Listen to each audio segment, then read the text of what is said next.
a man or friend, why am I in this terrible, compressing, life-sucking relationship? So don't beat yourself up, guys, if you find yourself here, and know that you will evolve and get to a place of strength in your sensitivity. I want to put that on a bumper sticker, have strength in your sensitivity. I was super weak for a long time. Like, these are my confessions. I was super weak, and I super took a lot of junk from a lot of people, and I didn't stand up for myself, and I didn't set boundaries. And even today, even over the last few weeks, I found myself in positions where I thought, I should have set a better boundary. But you know what I am grateful for in that moment is I realized that even occurs to me. That never occurred to me. Empaths often are divorced from their body because of whatever trauma they may have experienced, so they don't connect with their feelings in the moment. I remember telling friends situations or scenarios that had happened, like with that crazy boss who said women don't ask for raises. And I didn't get mad about it for like a month, while the girlfriend that I told was immediately fuming mad about it. She connected because she was connected with her body and her spirit at that moment. She was like, that is absolutely insane. It is wrong. And she read me the riot act and explained it to me. But it wasn't until a month later that I felt this slowly creeping thing. Oh, that was really an abuse of power. That was weird. That was this and that. And so empaths, I want you to understand that you will reconnect. I certainly have begun to reconnect. But sometimes you are divorced from your feelings in the immediate moment, where anybody else would say, red flag, run. Or when people heard the cult show, they said, girl, I would have left at the first thing you said. I was very divorced from my emotions because I was taught, and I learned as an empath, that boundaries don't matter as long as you're helping people. And yeah, people do weird things, and I was super tolerant and super willing to allow a lot of things. Not anymore. So that's an important thing to remember, too. So I got to experience the idea of boundaries, and I learned about myself, and I learned to be strong from my place of sensitivity. Now, Dr. Elaine Aron has written a wonderful book called The Highly Sensitive Persons, and in her book, she describes highly sensitive people as people who have a genetic trait of sensory processing sensitivity. That's a mouthful, but they have a genetic trait of sensory processing sensitivity. 15 to 20% of the population are HSPs, or highly sensitive persons.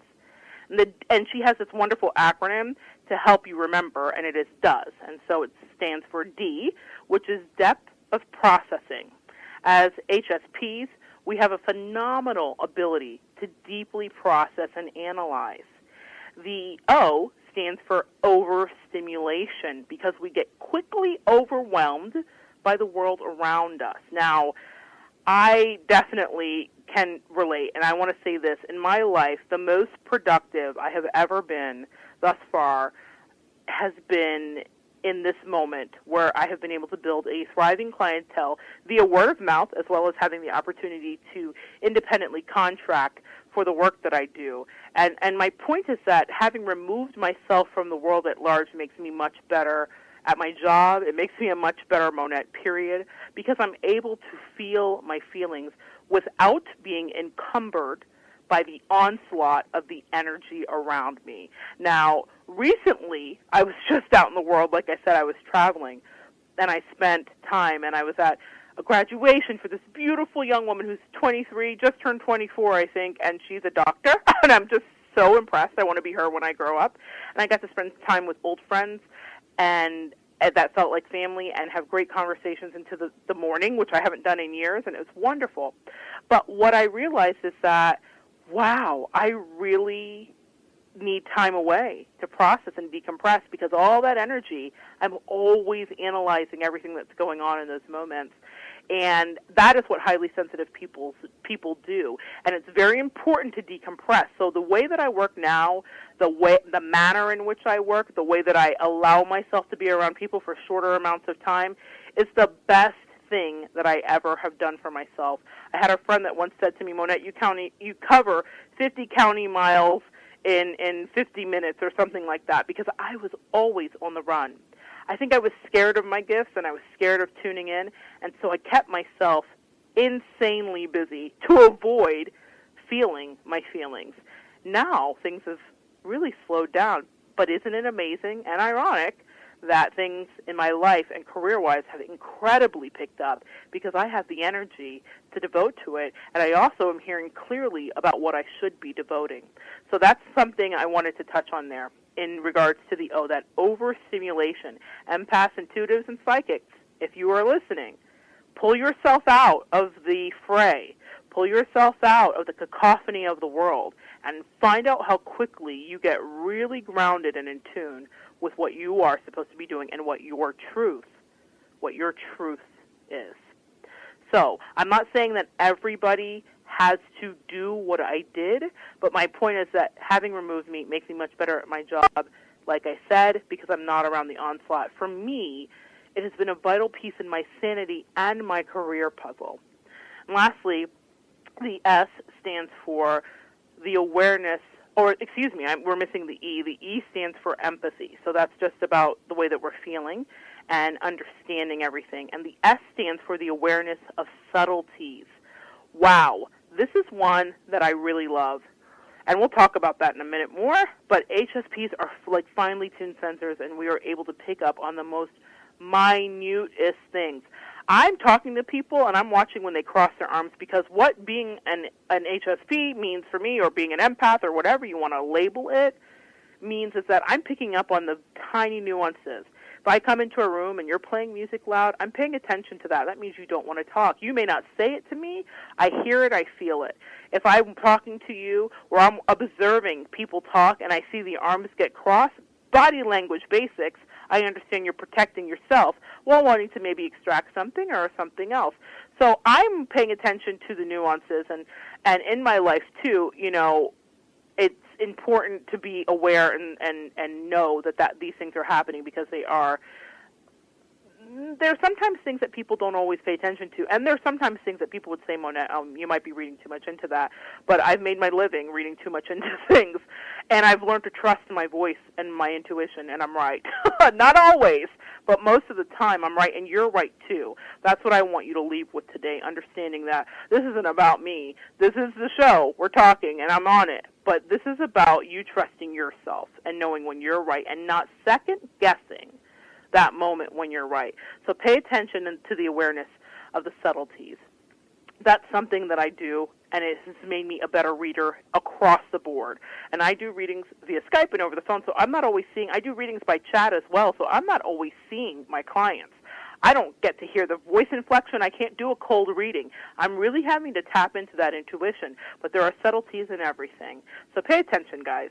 My work these days with myself means that I'm actively integrating my shadow. And this means that I am the Monette that says no, or I say that doesn't work for me, or I say that isn't conducive to my schedule, or it doesn't feel right.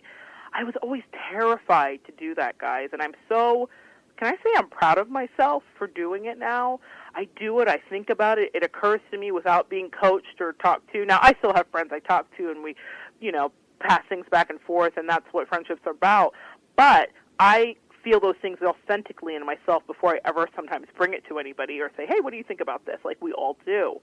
So that is what it means when I say I'm integrating my shadow, because I know that sometimes I don't want to be a people pleaser. That old self, the people pleaser that wanted to be all things to all people, I have slowly cut away. But I quickly realized that I'm living in ego if I find myself wanting to be too people-pleasing, because that is ego. Even though you think, I'm doing something for someone else. No, you're doing something for the gratification of being seen as the person who is always there.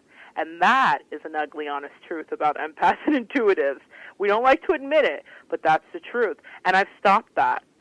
I've understood my worth and what I'm deserving. There are words that are scary for people to hear. When I first heard it years ago from someone, I thought, who are you to say you're deserving? What does that even mean? Well, now I understand who I am to say that. And I understand who you are to say that. And I want you to know that about yourself, what you're worthy of, what you're deserving of, how you get to protect yourself. What powerful, amazing creatures we are, that we can do all of these things, and we don't have to just take what life hands us. And I'm so grateful for that knowledge, and so grateful to have a place to express that to you guys today. So that's something that I realized in regards to integrating my shadow self. I really need to switch gears sometimes when I get into ego and remember to ask myself, what feels right? So if you're highly sensitive, I want you to understand that it's okay to say no. Really take that in. Understand that it's okay to unplug from your religious agenda. This is big for me. Understand that it's okay to unplug from your political agenda. Understand that you need to figure out what makes you happy, what is your life experience, and what is your necessity. Your blueprint right now, guys, is needed in the world. You need to allow your vulnerability to be seen so that your needs can be met. That is something my mother always taught me, ask for what you want. And lately, I've been doing it. If I need something, I'm like, this is what I'm going to need in order for this to work for me. I've never wanted to do that. It felt so scary, and it felt like greedy. Like, oh, should I even do that? And now I do it. If it doesn't work for me, it doesn't work because I'm not happy and able to give you what you need, and you're not happy because you don't even realize I might need something. Be vulnerable, guys. Do not be afraid to ask for what you need, okay? So, empaths, I want you to say this. Stop being so nice. Say it to yourself. I'm saying it to you. I say it to myself every morning. It's on my vision board. It's okay to say no. Be honest about your true feelings and the energy of righteous anger that does move through you sometimes, and let that anger move you into the direction of where you want to be. Again, integrating your shadow side. You don't have to be afraid of it. This is the work of the alchemist. This is the work of the healer. We are often going to places and into people, and we bring light, and we're transmuting light and darkness. But as with anything in life, there is much needed balance. In the beginning of my life, fresh from wherever I came from, I had an understanding and I knew my powers, but I quickly forgot, as we all do. And along my journey, I began to notice patterns in behavior, and then in turn began to teach other highly sensitive clients how to spot narcissists and sociopaths like we talked about. Now, and especially in their own lives. Now, I'm going to do a quick checklist because I'm a fan of a checklist. I'm such a list writer. I don't even know when that happened in my life, but it has happened, so that you can become aware and you can extract yourself from any toxic exchanges. I'm going to do some balance here. We have a few minutes left in the show, so I don't just want to talk about the negative. I'm going to try to outweigh it with some positive things. And I'm going to do a quick rundown of the sociopaths so you can understand that, okay? Sociopaths are usually charming, okay? They have high charisma and tend to attract people. Remember, we talked about attraction because people want to be around them. They seem to have a glow about them. And this attracts people who typically seek guidance or direction. They often appear to be sexy or have a strong sexual attraction about them. Now, not all sexy people are sociopaths, guys, so calm down. But watch out for the over-the-top sexual appetites and weird fetishes. They do a thing called love bombing. If you're sexually involved with a sociopath, now I've just been friends with some of them. I wouldn't call it friends, but whatever. We've had friendships. I wouldn't say that I've had any lovers as sociopaths, but I've definitely had friendships as sociopaths or narcissists. So be careful, because the love bombing is a thing. That means you're the only most important thing in the world, and they're putting all their time and attention onto you, and then they retract that. That's just a hook to get you in. 2, sociopaths are more spontaneous and intense than other people. They tend to do bizarre things, erratic things that other people wouldn't do, or regular people, quote-unquote, wouldn't do. They're unbound by normal social contracts. One friend I had that was a sociopath, or again, I'm struggling with the word friend, but one of my teachers, let's call her that was a sociopath. I remember we first met, and she was so exciting and so interesting and charismatic to me, and we were going into a store, and she walked in with her socks on. Now, to anybody else, they would say, she's crazy, and they would run the other way and be like, Monette, duh.